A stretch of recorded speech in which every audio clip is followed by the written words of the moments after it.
But there are a lot of other injuries plaguing this United States women's national team back line, the center back role specifically. Abby Dahlkemper, Naomi Girma, Tierna Davidson, Alana Cook has been out with illness in the NWSL as well. What is happening in the center back role, and who do you need to see step up and maybe take a different role with this United States side? Yeah, something's in the water, right? We just see how it's listed as thigh, and I think that's the reference to maybe something muscular going on. But maybe that's in part due to how the timing of these injuries are coming into play. We've seen whether it was with Girma specifically, and then now Davidson, and now Dahlkemper. Maybe the heavy regularity of week to week matches, balancing duty for club and for country, kind of the extra minutes load, perhaps maybe playing on the hamstrings or playing on muscular things. But it's not something you want to see, like you mentioned, Lisa, with the Olympics not really 2 months out. We're maybe roughly 6 weeks or so. It's not a lot of time. And incoming head coach Emma Hayes is going to have to take a look at that. That's going to be one of the things that she's going to have to address head on. So I think it's presenting some questions about who is going to maybe slot in. Is this the time where we see Emily Sonnet maybe be given some extra responsibility in the center back role after we've seen her much higher up the pitch? This is a player that essentially got her start with the national team, specifically on the back line. Is this where we see her kind of filtered back in again, or do they kind of expand the net a little bit, maybe bring some other faces into the camps coming up to get looks there? Sandra, the U.S. is typically known for being a really healthy squad. There's not a lot of injuries. There's maybe one that takes a player out that misses a major cycle or major tournament like this. What do you think is going on? Is it the congested schedule? Is it the amount of games and lack of preseason maybe they had with their club teams that they're coming into and just putting so many minutes on their legs?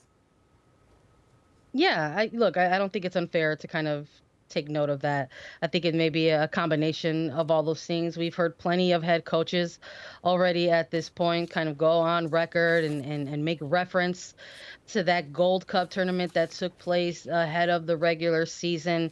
And it wasn't just an international window with a couple of friendlies that we're talking about here. We're talking about a lengthy tournament that took place ahead of a regular club season, something that was specifically meant to mirror Olympic play with extended group stage play and a series of knockout rounds. And if you find yourself as a U.S. women's national team who ended up playing through all of those rounds, eventually those minutes kind of maybe catch up with you, especially I think when we're looking at this specific position in the center back role where we wanted to maybe see Naomi Girma or Tierna Davidson get extended minutes to kind of really develop that partnership ahead of the Olympics. And now we're seeing that we saw some success there with them, but now with some of these lingering injuries that they've picked up, it's about taking precaution and maybe making sure that they remain as healthy as they can for those Olympics. All right, Sandra, I'm going to add an added layer to what you're saying there, right? One thing that happened last night, Lisa and I were talking during the game. We had the halftime and the postgame. 11 minutes of added time in that first half. This is something that we've been seeing as more of a norm in NWSL. Is this maybe adding to the muscle injuries that we're getting here? Because Albertine Montoya mentioned that there was about 30 minutes added to these games nowadays, and you're asking for 3 games in a week, like Darian mentioned earlier. Is this something that we can point to for these muscular injuries? Absolutely. I think at this rate, someone else do the math because I didn't get invited on here to do math. But I'm sure once we're logging on some of these minutes, even through just the 9 weeks, I think we're going to see at this point potentially at least an extra game load for some of these players who have been playing consecutive minutes, more consistent starts. And if we're tacking on anywhere from 9 to 10 minutes per half, I think you're looking at just an extra match that is added onto them, even just in these opening 9 weeks. So I don't think we can just sit here and say it's nothing, that's part of the game, because the fact that we're noting that it's a little bit of an irregularity, that there is so much lengthy stoppage that's added onto these games, I think it's kind of raising a bit of flags to say what things can be done a little better to kind of expedite processes of VAR and stuff like that to make sure that there's not so much of this extra added time added onto the games. Sandra, I agree. Those extra minutes really add up. It could be 2 full 90-minute games at this point for some teams, especially with the 3-game week and how much time is added. Going back to the center back pairing, you need that continuity. You need to have backup, though. Who are you thinking from the NWSL could maybe get a call up to fill in those spaces in the upcoming camps if these center back pairings aren't ready yet?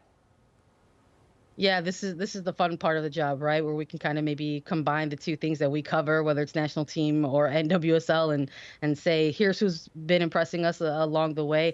But I think with such a short window to the Olympics, I think you start looking at other things outside of performance. I think you're also looking at players who have maybe had some familiarity with the national team, and also have that layer of familiarity perhaps with other members on that national team. So, I'm looking at players like Sam Staub, Sarah Gordon, Kylie Kurtz as potentials to possibly get a call into this national team camp.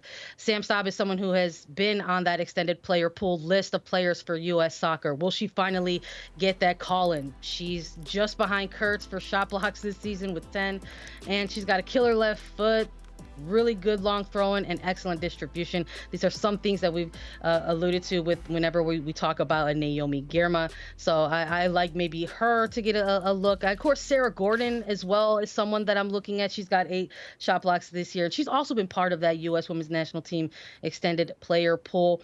But more importantly, she's not unfamiliar with receiving those calls. I think folks forget that she actually was part of a U.S. Women's National Team ID camp under head coach Vlatko Andonovski in 2019, and after a successful 2020 Challenge Cup run, also got a call in for training camps there. So maybe she is due for another one as well. So I would like to see Kurtz as well. I think we started this segment talking about Alyssa Nair and the unknowns there. So is she going to be available for these upcoming June friendlies?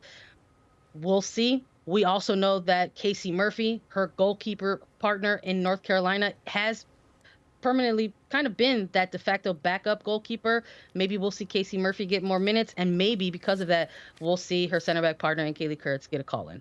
All right there, Sandra. Some good shouts there. I know Darian and Lisa had some too. Anyone you want to mention? I think Ava Gattino is a possibility. She was called into a most recent camp. She plays center back overseas. I know you mentioned NWSL, but I think she could provide some depth at that center back position. And Becky Sauerbrunn is still, I wouldn't count her out. I assume she'll be there. Yeah, I assume she'll be there. But you took mine, Sandra. I said Sam Staub. I thought she deserves a call up, absolutely. And having a left-footed center back slot into that position who can play balls forward with her ability would be such a huge asset to maybe, I don't know, build into being part of the national team moving forward. It would give a different look for sure, a different wrinkle. In the pre-production meeting, Darian and I were fighting for who could say Sam Staub, but you already beat us to it, Sandra. What about Emily Sonnet? Are we going to make her a center back for in the event of? I think it's definitely an option. I think something that we've seen with this national team roster kind of month in and month out is that it really is about players who are bringing some of that versatility. So whether we've seen it a lot more in maybe the front line of this team, maybe this is the time where we see it for the back line. So I don't know if there's enough there in this player pool to say, okay, let's hit the chaos button and completely kind of throw what we have been working on out the window and just move Emily Sonnet lower. But this is the time where you maybe still have to try some things. So Emily Sonnet is one of those players who has that versatility. Maybe we do see her get a little bit of minutes at center back. We'll see.